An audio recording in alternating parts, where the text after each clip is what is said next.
مساء الخير عليكم جميعا. دلوقتي نبدأ نتكلم ونشرح منهج الإحصاء التحليلي اللي بادئ ب Chapter 5 which is a survey of probability concepts.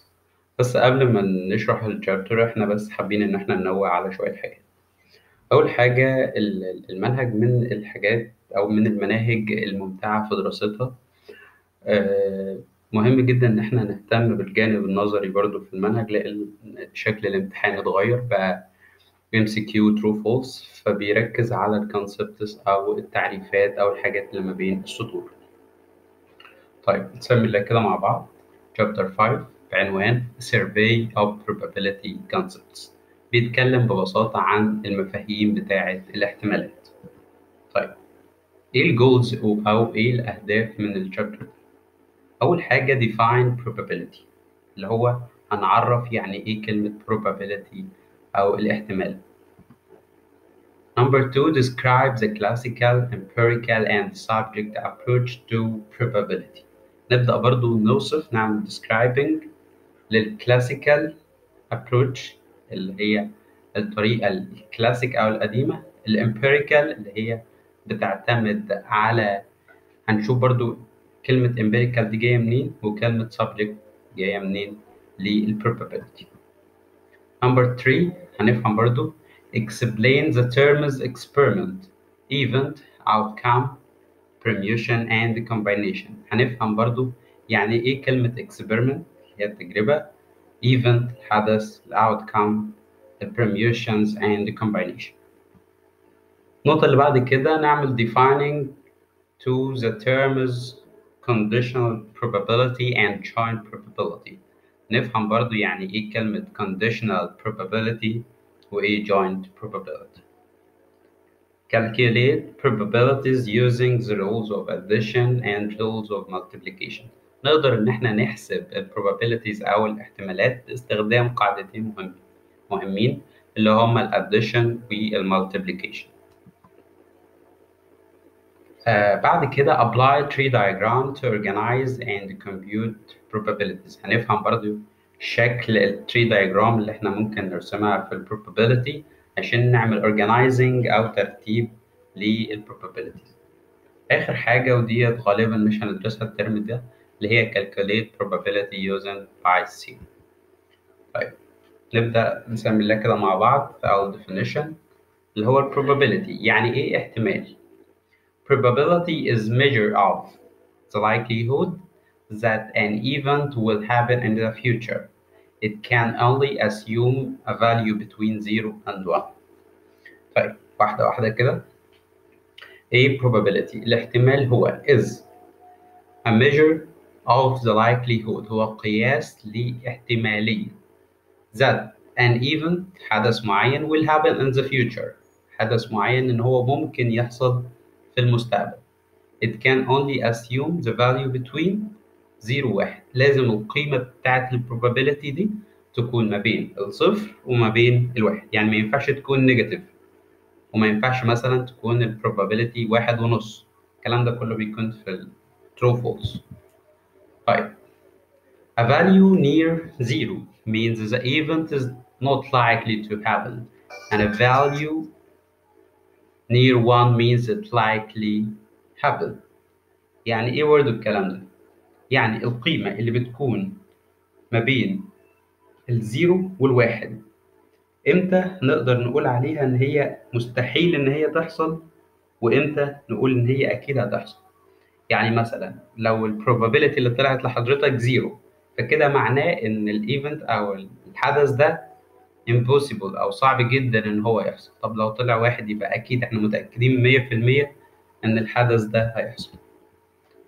There are three ways of assigning probabilities. يعني في 3 طرق إن إحنا نقدر من خلالهم نحسب ال probability أو الاحتمال. أول طريقة اللي هي الكلاسيكال والإمبيريكال والسبجكت. هناخد كل واحدة بشوية من التفاصيل دلوقتي. ده برضو probability example. شوف هنا عند صفر cannot happen، استحالة إن هو يحصل. عند واحد sure، هو متأكد إن ده هيحصل. Say مثلا for example our sun will disappear this year. احتمال ان الشمس بتاعتنا ما تطلعش طول السنة طبعا احتمال ضعيف جدا او مستحيل. فصفر. طيب chance of rain in Florida this year، فرصة حدوث أمطار في فلوريدا السنة دي، ده أكيد يعني مفيش مكان ما بيكونش فيه مطر. طيب ما زلنا في ال definitions، ندخل على تاني definition اللي هو ال experiment أو التجربة. An experiment is an observation of some activity or the act of taking some measurement. يعني برضو هو ال observation أو الملاحظة بتاعت some activity لمجموعة من النشاطات، أو act of taking some measurement اللي هو برضو إن إحنا ناخد شوية من ال measurement أو المقياس. طيب definition اللي بعد كده اللي هو ال outcome. Outcome is a particular result of an experiment. هو النتيجة particular result، نتيجة معينة للحدث of an experiment. طيب الevent، الحدث. An event is a collection of one or more outcome on an experiment. يعني الحدث ده هو عبارة عن collection، مجموعة من واحد أو أكتر one or more outcomes، هي النتائج of an experiment. For examples experiments events and outcomes. طيب الاكسبيرمنت هنا مثلا for example اللي هو roll a die، هو حجر النرد. all possible outcome، كل النتائج الممكنة ممكن يكون واحد، ممكن يكون اتنين لحد ستة. طيب some possible events، يعني ايه some؟ حاجات معينة بافتراض مثلا observe an even number، مثلا إنه يكون زوجي يكون مثلا 3، أو observe مثلا إنه يكون greater than 4 يكون 2 5 و6 وهكذا. طيب تاني مثال معانا count the number of member of the board of director for Fortune 500 companies who are over 60 year age. برضو هنا بنعمل اكسبيرمنت، عايزين نعرف الناس اللي هي فوق ال60 أو عندها 60 سنة. ف all possible outcomes، كل الاحتمالات اللي ممكن تطلع none are over 60، يعني مفيش ولا واحد في الشركة أكبر من ال60، ممكن يكون في واحد، ممكن يكون في اتنين وهكذا. طيب برضو some possible events، احنا عايزين واحد more than 30 and over than 60، عايزين بقى الناس اللي هي ما بين ال 13 وال 60، الناس اللي أقل مثلا من 20 وأكتر من 60، فديت حاجات معينة some possible events. طيب assigning probabilities. Three approaches to assigning probabilities، ثلاث طرق إن إحنا نقدر نحسب من خلالها الاحتمالات.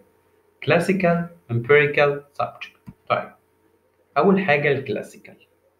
الكلاسيكال كده من اسمه هو الطريقة التقليدية أو الطريقة القديمة اللي إحنا كنا بنحسب بيها ال probability. classical probability القانون بتاعها number of favorable outcome على total number of possible outcome.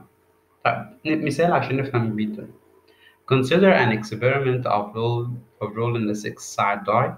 What is the probability of even number of spots appear face up؟ يعني هنفترض إن إحنا بنعمل experiment أو تجربة اللي هو إلقاء حجر النرد، ده اللي هو مكون من 6 أوجه. السؤال بقى what is probability of the even؟ يعني إيه ال probability إن يكون في عدد زوجي؟ فعدد زوجي هنا هيكون الاثنين والأربعة والستة، يعني كام رقم؟ الاثنين ده يعتبر واحد، والأربعة واحد، والستة واحد، يعني 3 على 6. يبقى الإيفن هيبقى هنا 3 number of favorable outcome 3 والtotal number of possible outcome 6، يبقى أدي بص 2 4 6، 3 على 6 يعني نص. mutually exclusive events. إيه بقى هي ال mutually exclusive events؟ Events are mutually exclusive if the occurrence of any one event means that none of the other can occur at the same time. طيب الايفنتس بتكون امتى mutually exclusive؟ امتى if the occurrence of any one event، لو حدوث اي حدث منهم means that بيعني none of the other can occur، يعني هو يحصل غيره ما يحصلش، لكن الاتنين في نفس الوقت at the same time ده impossible بالنسبة للmaturity exclusive. تمام؟ طيب events are independent if the occurrence of one event doesn't affect the occurrence of another. امتى بقى تكون independent؟ يعني مش بتعتمد الأحداث مستقلة أو مش بتعتمد على الأحداث التانية. if the occurrence of one event، لو حدوث واحد من الايفنتس ديت مش بيأثر doesn't affect the occurrence of other، مش بيأثر على حدوث حدث تاني. هنفهمه طبعا بالأمثلة. Events are collectively exhaustive if at least one of the events must occur when an experiment is conducted. نقول امتى على الايفنتس ديت ان هي collectively exhaustive؟ لو واحد على الاقل من الايفنتس ديت حصل، يعني if at least على الأقل one of the events، واحد من ال events ديت لازم يحصل must occur when experiment is conducted. طيب ندخل على ال empirical probability. ال definition أو التعريف بتاع ال empirical probability بيقول لي the probability of an event happening is the fraction of time similar event happened in the past.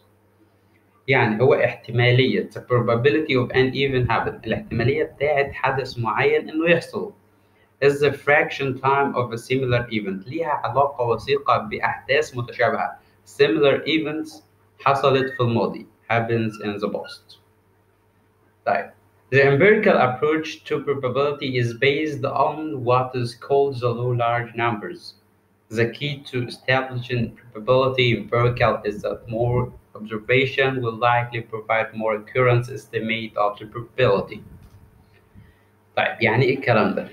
بيقول لي ببساطة إن الامبيريكال ابروتش ديت، الطريقة بتاعة الامبيريكال مبنية على is based on what is called the large numbers law of large numbers، اللي هو قانون الأعداد الكبيرة. يعني النظرية ديت مبنية على القانون بتاع الأعداد الكبيرة. The key to establishing probability، هو المفتاح اللي احنا من خلاله بنقدر نعمل الاحتماليات دي is that more observation will provide more accurate estimate of the probability. يعني أكتر من observation، ملاحظة، will provide بتأكد كل ما كانت التجارب كتير كل ما كان ال probability more accurate. طيب ال definition بتاع low large numbers: over large numbers of trials the empirical probability of an event will approach its true probability. يعني كل ما بيزيد over a large number of trials، كل ما بتزيد عدد المحاولات بالنسبة للتجربة دي، كل ما كانت the probability of an event will approach its true، كل ما كانت accurate أو صحيحة. طيب نفهمها برضو بمثال. Suppose we toss a fair coin. لو نفترض إن إحنا معانا كوين وبنعمل بنعمل رفع يعني. The result of each toss is either head or tail، يعني النتيجة بتاعت أي مكان من الاتنين يا إما هتكون head or tail، ملك وكتابة. If we toss the coin greater number of times, the probability of outcome of head will approach 5 من 10 or 0.5. The following table reports the result of the experiment of flipping a fair coin 1, 10, 50, 100, 500, 1000, and 10,000 times, and then computing the relative frequency of hits. طيب هو بيقول لي إن إحنا معانا تجربة معينة اللي هو إحنا بنعمل الرفة دي. فاللي حصل إن هم عملوها مرة، عملوها 10 مرات، عملوها 100 مرة، عملوها 500 مرة، 1000، 500، وكانت النتيجة كالآتي.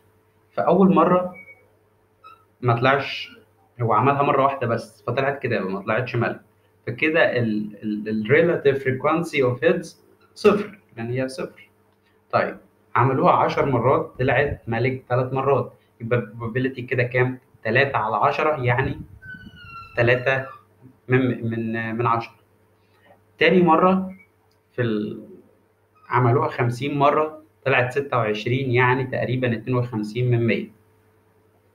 هو المنطقي إن المفروض البروبابيلتي إن هي تطلع كتابة مثلا أو ملك نص. تمام. فهم عملوها مرة واحدة طلعت صفر. تاني مرة أو بعد ما عملوها 10 مرات طلعت 3 من 10. بعد 50 مرة طلعت 5، 52 من 100. بعد 100 مرة برضو 52 من 100. بعد 500 بقت 47 من 100، وهكذا. وعايز يقول لي إن كل ما كانت عدد المحاولات كتيرة كل ما كانت الاكيوريت بتاعة البروبابيلتي دي صحيحة أو true. طيب examples بقى على ال empirical probability on February 1. 2.3 The Space Shuttle Columbia explored. This was the second disaster in 130 space mission for NASA. On the basis of this information, what is the probability that the future mission is successfully computed? ببساطة جدا أنا عشان أحسب ال probability of successful flight بقول number of successful flights على ال total number. هم عملوا كام رحلة؟ عملوا 113. طب العدد بتاع ال successful كان 111، يبقى 111 على 113 تطلع 98. طيب آخر نوع بقى اللي هو subjective probability. بيعرفوا لي subjective concept of probability is the likelihood or probability of a particular event happening that is assigned to be an individual based on whatever information is available. طيب يعني ايه الكلام ده؟